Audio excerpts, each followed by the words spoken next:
Today समजू की राहणार त्याला आवाज काय सांगू नको म्हणून सांग. गप बस. तुझी लायकीच नाही रे सूरज. आमचं दागिनं चोरायची हिम्मत कशी झाली तुझी? तुझं नाही, माझी मोठी चेन आणि अंगठी नाही आला तुम्ही. तुझी चेन, तुझी अंगठी, ते दागिनं बी आमचंच आहे. आपल्या लग्नात आमच्या पप्पांनी दिलं होतं तुला. आम्ही तुला ते अजिबात ऐकू देणार नाही. अगं ऐकायच राहू दे. पैसे तरी देखील लई नाही मला ग. असल्या चोरट्या दारुड्या नवऱ्याचा काही बी उपयोग नाही, उलट तोटाच आहे. आम्ही तुला काळीची बी मदत करणार नाही, लक्षात ठेवा सूरज. असते असं करून अगं 12च्या भावाची मी. 12च्या जा नाही तर 13च्या जा. आमच ती काय अगं कुकवाचा प्रश्न. गप्प बस. एक अक्षर बोलू नका आता, नाहीतर राणा भाऊजींनी सांगायचं ते आम्ही स्वतः जाऊन मामांजीशी सांगू. व्याप. अगं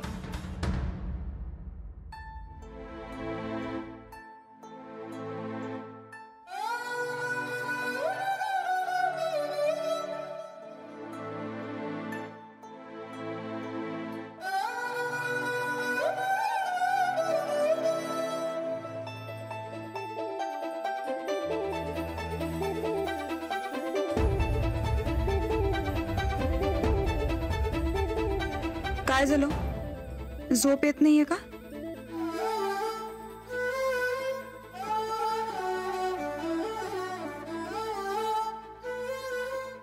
झोप न येणं साहजिक आहे. सूरजनं असं का करावं? स्वतःच्याच घरात चोरी, स्वतःच्या बायकोच्या दागिन्यांवर हात मारायचं म्हणजे मी त्याला लई बोललो काय आज?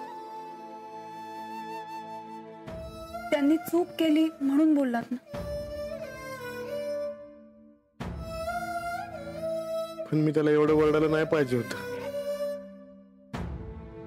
हो, आजवर मी त्याला कधी एवढं टाकून बोललो नाही हो. पण वहिनींचा दागिना चोरी करायला लागला म्हणून टाळकं सटकलं होतं. नक्की कसलं वाईट वाटतंय तुम्हाला? सूरज भाऊजींनी चोरी केली याचं, का तुम्ही त्यांना ओरडलात याचं? दोन्ही बी. लहानपणापासून सांभाळून घेते हो त्याला, पण आज काही शिल्लकच ठेवलं नाही त्याने. कधी सुधारणार येऊ? सुधारते.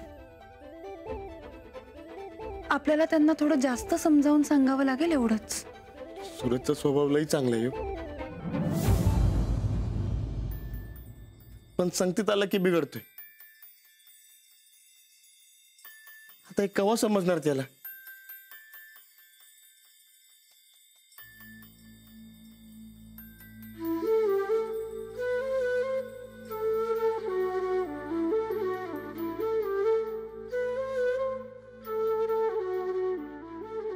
जेव्हा माणूस आपल्या जवळचा असतो ना, तेव्हा त्याला समजवायचं. समजावूनही चुका नाही समजल्या तर त्याचा कान धरायचा. असं केलं ना तरच त्याला त्याच्या चुका समजतात. मला सांगा, आजपर्यंत तुम्ही सूरज भाऊजींना खूप सांभाळून घेतलं की नाही? मग आज जरा दटावलं तर बिघडलं कुठे? तुम्ही काही चुकीचं नाही केलं. माझं चूक का बरोबर त्याचं काय नाही, पण येऊ सुधारलं पाहिजे. सुधारतील, फक्त आपल्याला त्यांना जास्त समजावून सांगावं लागेल, एवढंच. पण आज सूरजनं जे काय केलंय ते लई चुकीचं केलंय बघ. त्याने जे काय खालच्या थराचं केलंय म्हणजे कारण बी तसंच काहीतरी असणार. लई मोठ्या संकटात अडकलाय बघा. नाही तर तेव्हा असं वागणार नाही हो. आणि त्याला माहित आहे की आबा पैसे देणार नाहीत, म्हणून मग त्याने चोरी. बास हो, केवढंच डोकं आहे तुमचं की किती ताण देणार. आता मनातले सगळे विचार काढून टाका आणि जरा शांत व्हा. सगळं नीट होईल. व्हायलाच पाहिजे. होणारच. तुम्ही काही काळजी करू नका. हं? शांतपणे झोपून जा आता.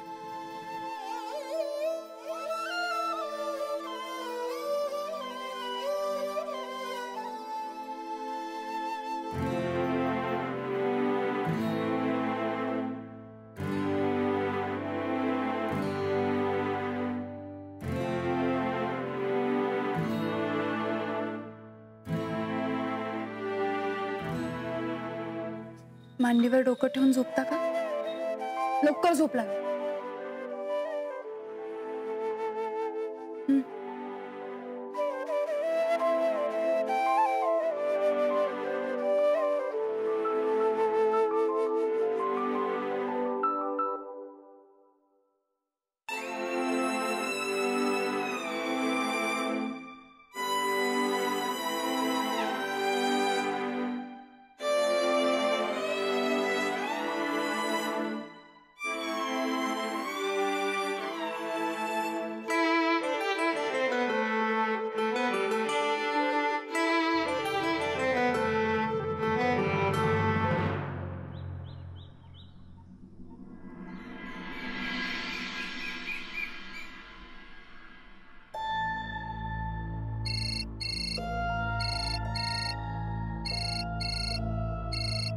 चल र.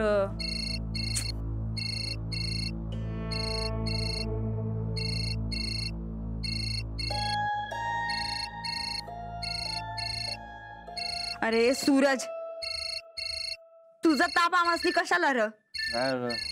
काय झालं काय? सकाळ धरणं 50 वेळा वाजायला येते डबड. उचल की एकदाच.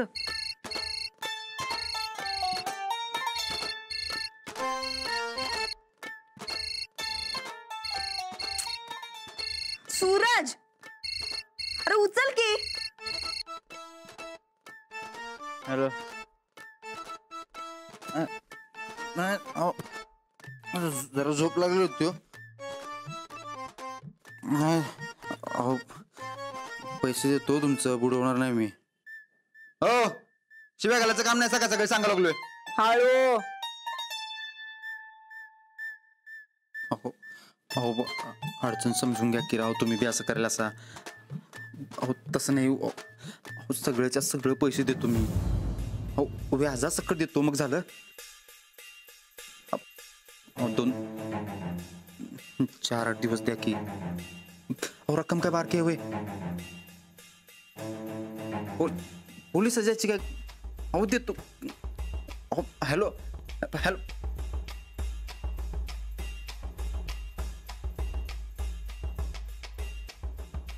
तुला बरं वाटत असेल ना आता? काहीच वाटत नाही आमासनी. पैसे नाही दिले की नवरा जातोय खडी फोडायला. तेव्हा तर काय वाटेल की नाही? अगं दर टायमासारखं नाही ग बाई हे. या भानगडीत न सोडून नाही तर खरोखर जातोय बघ तुरुंगात. मग जाच.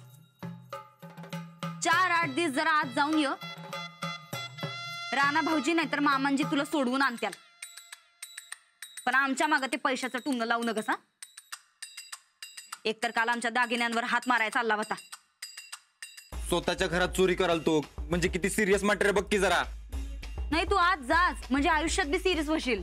जीव दिन पण आज जाणार नाही सांगतो. मग बस तिथं बोडक कपाळ मिरवीत. अरे तुझ्या जिभेला काय हार्टबीट आहे का नाही? उगा सकाळ सकाळ काय ते दळभद्री बोलू नकस. हा, माझा टाइमच दळभद्रा चालू आहे. मी काय करू त्याला? तुला सांगितलं सोडिव तर तू बी ऐकणं झालीस. खरोखर जीव देतो की नाही बघ आता. तू एक काम कर. तो जो कोण माणूस आहे ज्याच्याकडनं तू पैसे घेतल्यास त्याला गायकवाडांचं नाहीतर राणा भाऊजींचं धाक घाल. म्हणजे समजा आपोआपच मिटल. अगं घाबरण्यातला किरकोळ माणूस नाही हो. मग मग काय तर थुकपट्टी लाव आणि गंडीव की त्याला. पट्ट्या लावण्यात आमचा वस्ताद आहे. असं आहे काय? मग सरळ सरळ हात वर कर आणि म्हण आम्ही काय तुमच्याकडनं पैसे घेतल्याच नाहीत. अगं 1760 माणसं होती तिथं साक्षीला. तू पैसे देणार का नाही सांग बघू आधी. नाही. आता मला दोरी शोधायलाच पाहिजे फास लावायला.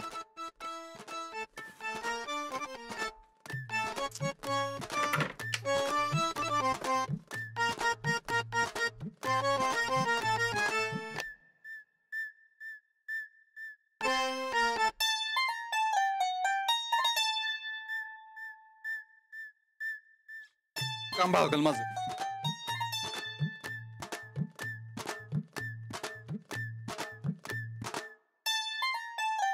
अरे बस बस करती नाटक. काय चाललंय हे बघ, आमच्याकडे एक उपाय आहे.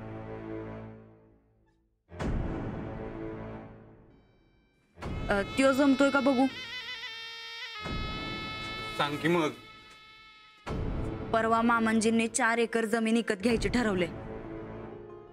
त्यांना म्हणाव ती जमीन माझ्या नावावर विकत घ्या. एकदा का ती जमीन तुझ्या नावावर झाली की ती तू घाणवट टाक, नाही तर परस्पर इकून तर टाक. काय पाहिजे ते कर, म्हणजे तुझी भानगड आणि आमच्या मागची किटकिट दोन्ही बी मिटल. अगं आबा माझ्या नावावर नाही घेणार जमीन. झालं सांगायच्या आधीच नाही भय. अरे एकदा सांगून तर बघ. म्हणा मी पण तुमचाच मुलगा आहे का समजा आपलं थोरल्याच्याच नावावर करणार आहे.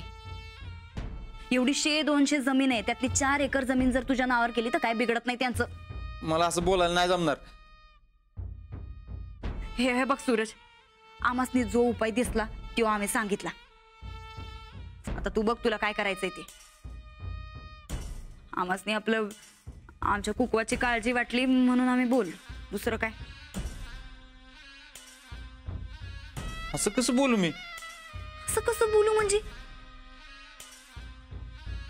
बरं ठीक आहे, आम्ही येतो तुझ्या संगत. तू निस्ती मान हलव, तेवढं तर जमल ना ग.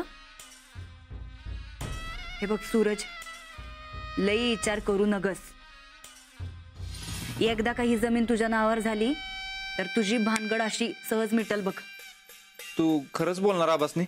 हा मग खरंच बोलणार आहे आम्ही. हा पण जमिनीचे पैसे आले की त्या पैशात ना आम्हाला एक डायमंडचा नेकलेस आणायचा. आणलं तू पैसे मिळवून दे काय पाहिजे आणतो. आम्ही बोलतो पण तू माघार घ्यायची नाही सा. अगं माघार घ्यायची कंडिशनच नाही माझी इथं. चालतंय, तू आवर पटापटा, मामांजीं संगत बोलून घेऊ. जमीन तुझ्या नावावर कशी करत नाहीत ते बघूच. जावर.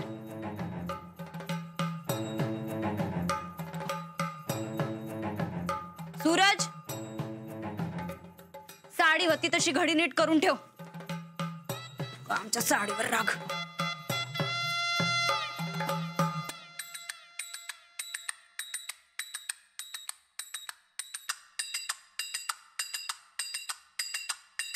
साखरेवरील आयात कर 50%, 10% वाढ.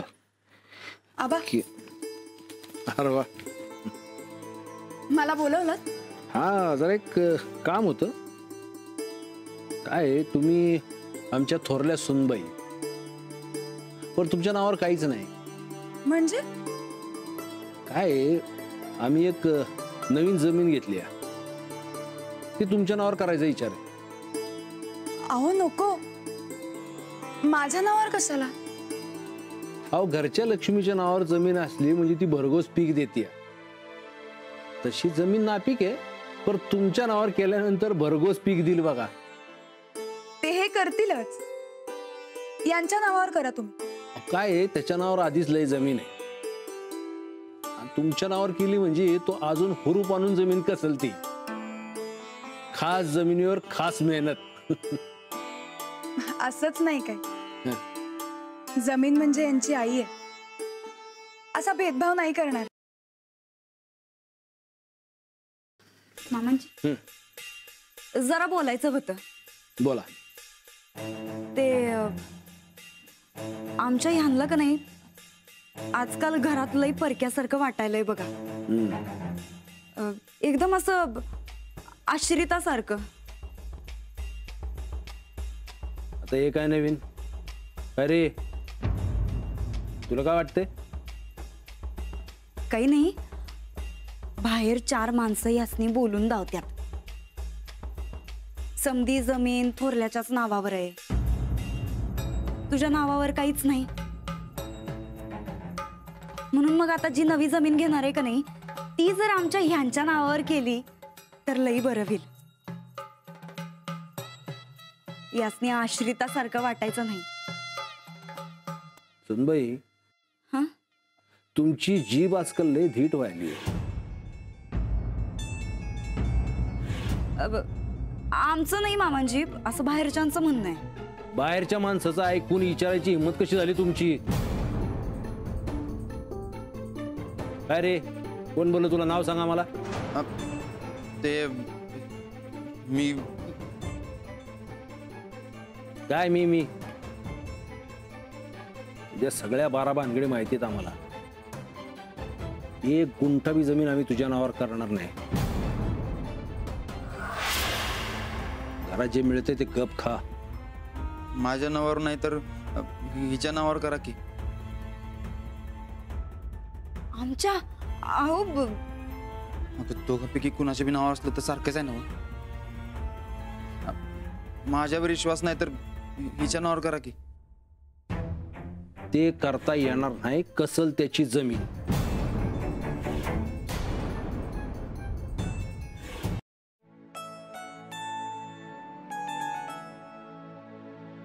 साहेब, तुम्ही सांगितल्याप्रमाणे खरेदी पत्र तयार केलं. नाव चुकलं होतं, अंजलीच्या ऐवजी अंजननी केलं होतं, ते दुरुस्त करून आण.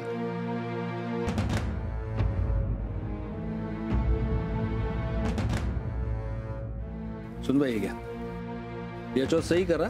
जमीन तुमच्या नावावर होऊन जाईल. घ्या घ्या. अहो पण मामांजी, तुम्ही आत्ताच म्हणला नव कसल त्याची जमीन.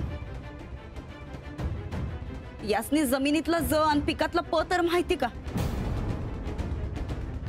अहो नाही म्हणजे शहराकडनं आल्यात त्यासनी कसं जमल बरं? ते कळल. यांचा नवरा जमीन कसतोय तेवढं बास आहे. आणि दोघं नवरा बायको एकच असतात.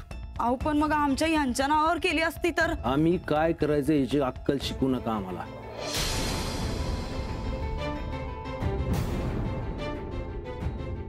तुमच्या नावावर जमीन करणार नाही हे पक्क करा मनाशी.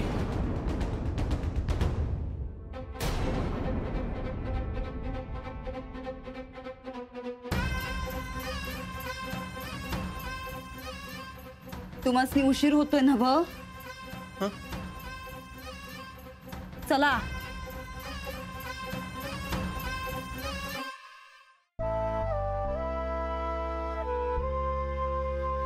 आबा, अहो माझ्या नावावर कशाला करताय जमीन? सूरज भाऊजींना हवी आहे तर त्यांच्याच नावावर करा ना. घरातच राहील ना जमीन. अहो आम्ही मुद्दामच तुमच्या नावावर जमीन करतो. अहो यांच्या नावावर जमीन केली तर इकूनच खाणार आहे. सुनबाई, तुम्ही याच्यात लक्ष नका घालू. तुम्ही सही करा. वहिनी साहेब, विचार कसला करताय? साहेब कायम बरोबर तेच करतात. घ्या, सही करा.